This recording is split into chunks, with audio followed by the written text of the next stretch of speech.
16 December 2012 રવિવારની રાત હતી। રાજધાનીમાં એ અંધારી રાત્રે 6 નરાધમોએ નિર્ભયાને પીંખી નાખી। એ વાત વિચારીએ અને જે બર્બરતા એની સાથે થઈ એ વિચારીને પણ રૂવાણા ઊભા થઈ જાય। હજારો લોકો કેન્ડલ લઈ અને રસ્તા પર નીકળ્યા કે નિર્ભયાને ન્યાય મળવો જોઈએ અને દેશમાં બીજી કોઈ નિર્ભયા સાથે આવું ન થાય, એવો ભોગ ન બને। પણ કમનસીબે આપણે રોજ એવી ઘટનાઓ જોઈએ જ છીએ।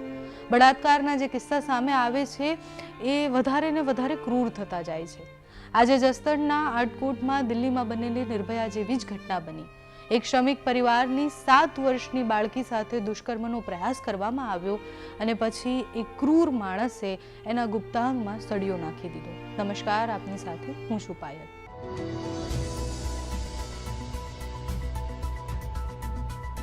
આટકોટ પોલીસ મથક હેઠળના એક ગામ નજીક વાડીમાં દાહોદ પંથકના એક શ્રમિક પરિવાર ખેતમજૂરી કરે છે।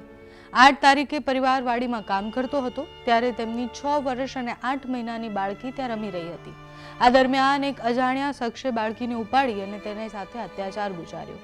પરિવારને જ્યારે ખબર પડી આરોપીએ બાળકીની સાથે જે કર્યું એટલે કે એને એ ખેતરમાંથી લઈ ગયો, એના પછી એનું મોઢું દાબી અને દુષ્કર્મ કરવાનો પ્રયાસ કર્યો। બાળકીએ બૂમો પાડી, દુષ્કર્મ ન થયું એટલે એને એ ગુપ્તાંગના ભાગમાં હથિયાર નાખી દીધું। બાદમાં પરિવારે બાળકીની શોધખોળ શરૂ કરી। નજીકમાંથી લોહી લુહાણ હાલતમાં એ 6 વર્ષની ફૂલ જેવી બાળકી મળી। બાળકીની ગંભીર ઈજા જોઈ પરિવાર તાત્કાલિક એને રાજકોટ જનાના હોસ્પિટલ લઈ ગયો અને હાલ બાળકીની સારવાર ચાલી રહી છે। આ સમગ્ર બાબતે રાજકોટ ગ્રામ્ય એસપી જે છે એમની પ્રતિક્રિયા સામે આવી, જેમાં એ આખી ઘટના સમજાવી રહ્યા છે અને કહી રહ્યા છે કે પોલીસે 10 જેટલી ટીમો બનાવી આરોપીની શોધખોળ શરૂ કરી।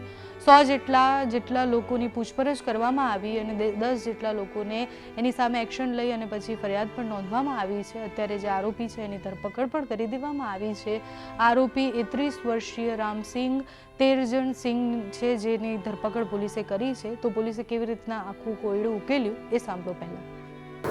રાજકોટ ગ્રામ્ય જિલ્લાના આટકોટ પોલીસ સ્ટેશન વિસ્તારમાં કાનપુર ગામની બાજુમાં આવતી વાડીમાં રહેતા આપણા ગરબાડા દાહોદના જો ભાગ્યા છે એની 7 વર્ષની દીકરી સાથે એક દુષ્કર્મનો બનાવ બન્યો।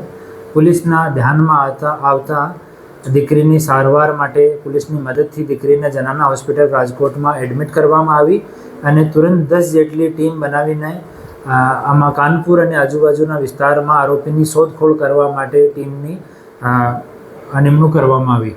પછી કરીબ 100 જેટલા શકમંદ લોકોથી પૂછતાછ કરવામાં આવી।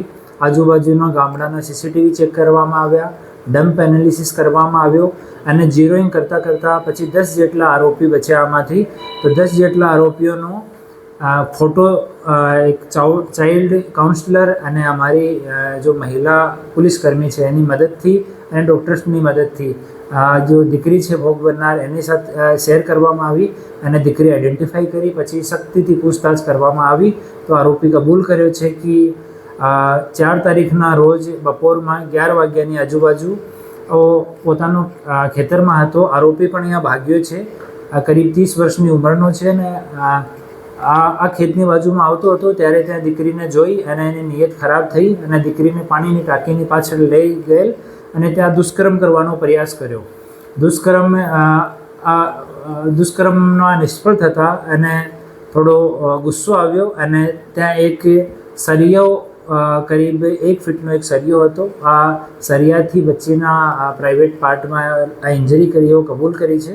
આરોપીને હાલ ડિટેન કરવામાં આવ્યો છે અને આગળની પૂછપરછ આરોપીથી ચાલુ છે। આરોપીનું નામ રામસિંહ તેરસિંહ છે, એવો અનુસૂચિત જનજાતિથી બિલોંગ કરે છે અને મૂળ રહેવાસી અલીરાજપુર મધ્યપ્રદેશનો છે અને અહીંયા ભાગ્યાનું કામ કરે છે। આરોપી પરિણીત છે। આરોપીની એક દીકરી 12 વર્ષની અને 2 દીકરા છે। ના, આમાં બીજો કોઈ આરોપી નથી।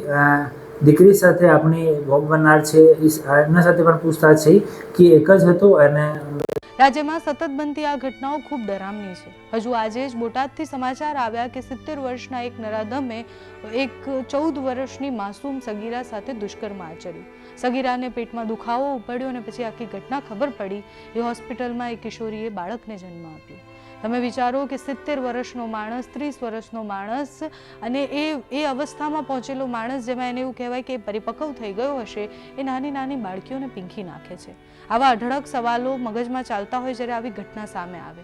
ભૂલાઈ ન શકાય એવી ઘટના છે. 6 વર્ષની દીકરીના ગુપ્તાંગમાં સળિયો નાખી દેવાથી વધારે ક્રૂરતાની પરાકાષ્ઠા કંઈ જ ન હોઈ શકે. આ અમાનવીય વસ્તુ છે અને આપણે સતત આવી ઘટનાઓ જોયા પછી આપણને એવું થાય કે કાલે નિર્ભયા હતી, આજે 6 વર્ષની દીકરી છે અને એના પછી આપણે પણ હોઈ શકીએ. આખી ઘટના પછી બહુ જ બધી પ્રતિક્રિયાઓ પણ સામે આવી છે, પણ પ્રશ્ન એટલો જ છે કે આપણે જ્યારે આપણી દીકરીને જોતા હોઈએ તો શું આપણને એને માટે હવસ આવે છે? જો આપણને એવું નથી થતું તો પછી આ લોકોને કેવી રીતના આ ક્રૂરતા સુધી પહોંચાડે છે? આની પાછળ જેટલા લોકો હોય છે એની સામે કેમ એવી કાર્યવાહી નથી થતી કે બીજા લોકો એનાથી ડરે?